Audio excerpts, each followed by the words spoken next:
Hello and welcome back to the Novice Lumberjack, where we once again come back to this. So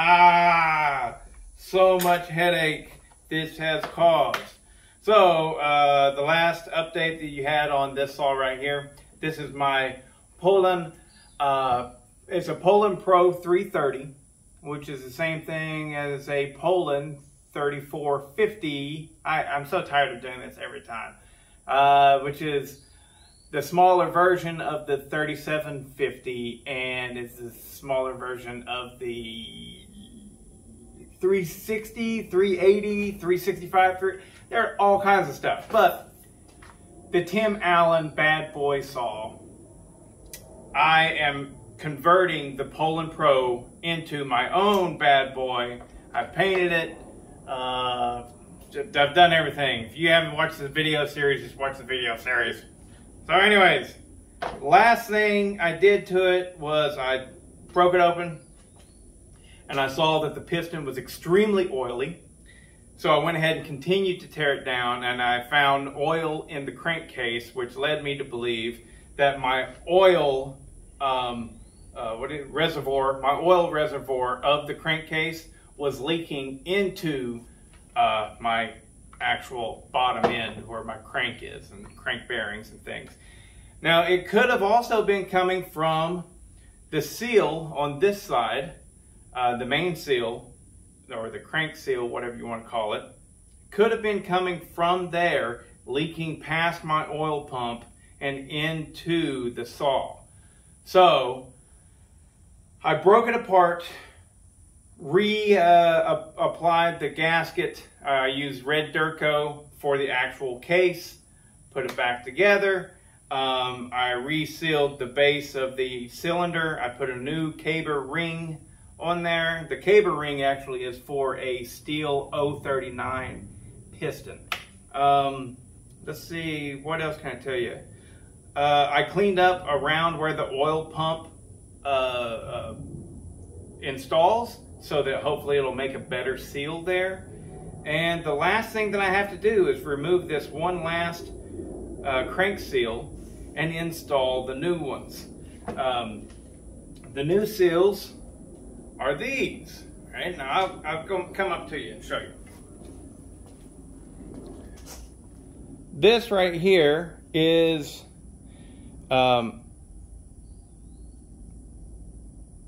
a crank seal that I got off of eBay, and I used it on my Craftsman 3.3, and they work fantastic. What they are, there's no real metal in there. There's a spring. Right, you can see the spring a little bit right there, but there's no metal.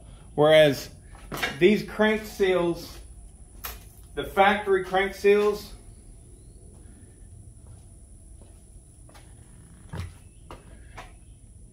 they're like this. And I had installed brand new ones into this saw, and clearly something went wrong, and then it could have been one of these, I don't know. But I don't like these because A, I think that maybe they didn't work, and B, whenever you go to remove them, there's too much metal, which means it's easily bent. So even though I've got the proper tool to remove these seals, this right here, all right, it still, it bends them and it won't pull them off. It's a pain in the ass. These things, you just push them in place with your fingers.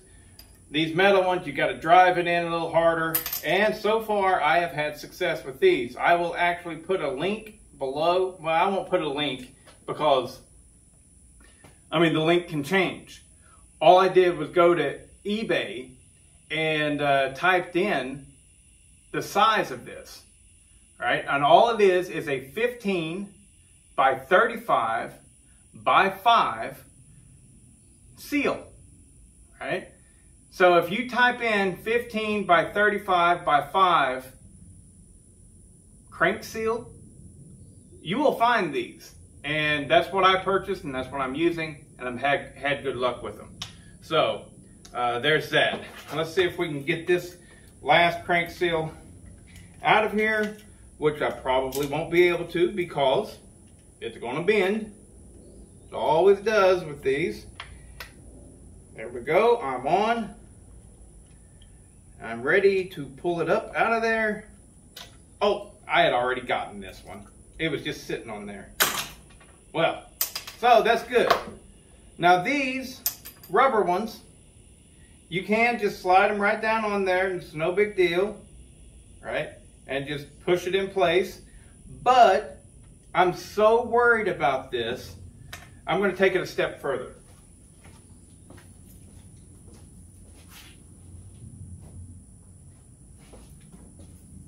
I ran out of my nice blue shop rags. So,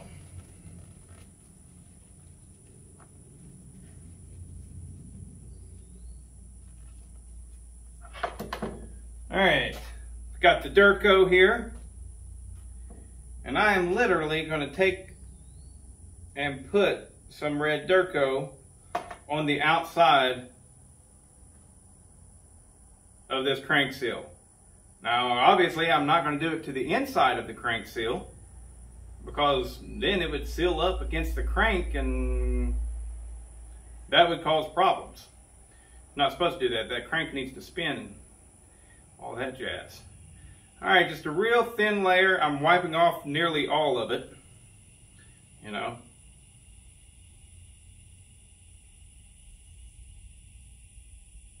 Oh, this stuff's a mess. Messy, messy, messy.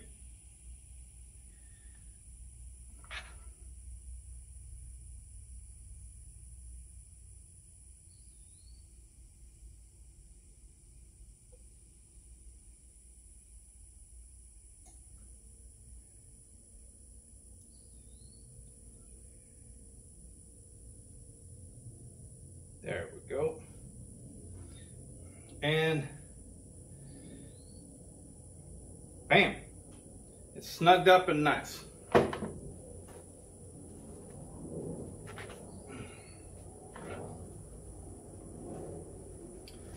Wipe off all that excess. Good to go.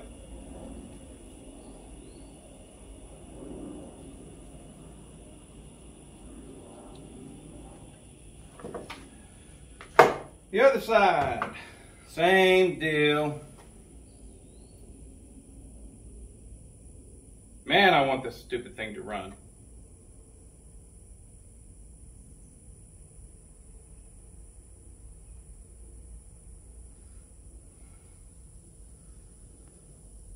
I really like using the 3.3. If you don't know the 3.3, I mean, just check my videos. I got it in there as well. It's the same thing as this, but it's a Craftsman, so it's all black, and I call it Black Magic. I mean, it's not the best saw in the world, but it is a quality saw, and the biggest thing is I have fun using it.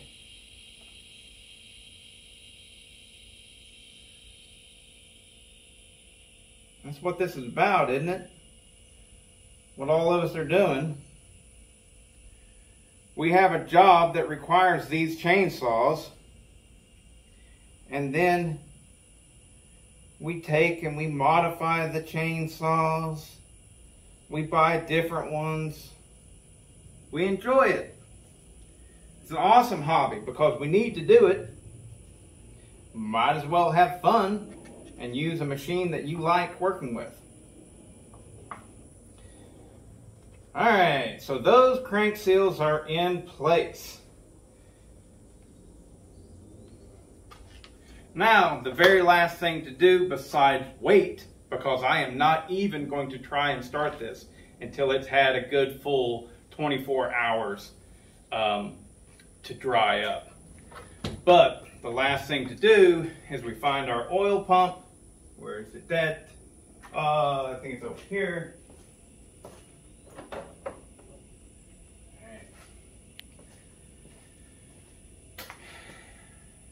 And just install it. I was considering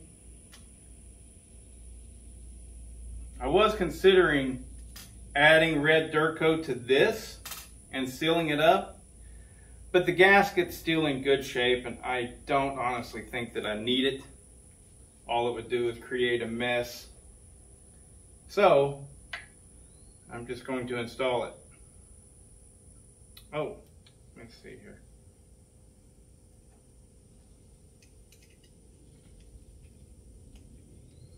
It's been my experience that these Poulans oil way too much. This series of Poulans, I mean, I don't know if that's all of them or not. I don't think that it is. I think it's very specific to these. So, anyways, but that's that. That's neither here nor there. Neither one of them.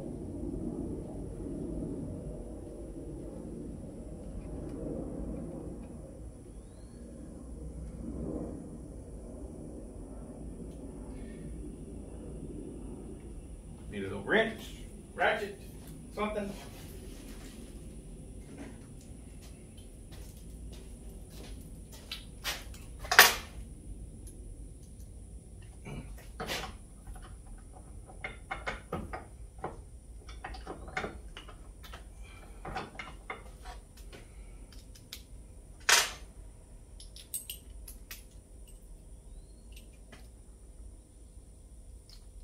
Hot diggity. Bolt came out of that.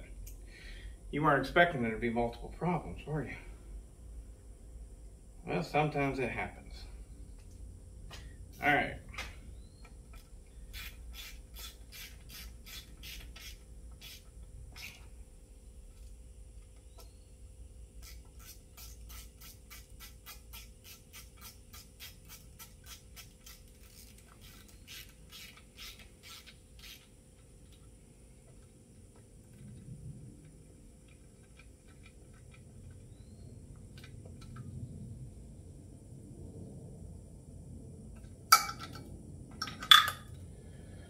All right, so our new crank seals are in. Our oil pump is reinstalled. The only thing left to do is go ahead and, oh, that slipped out of there. Dang it. It's tight enough though. I got to reinstall the flywheel, the clutch, and all that jazz. I won't bore you guys with that. But yeah, we just wait for it to dry, cross our fingers for tomorrow, and hopefully it'll be alive. We'll see. But please check back in for the next video in this series of my Bimford Bad Boy 6000R. Maybe someday it'll be R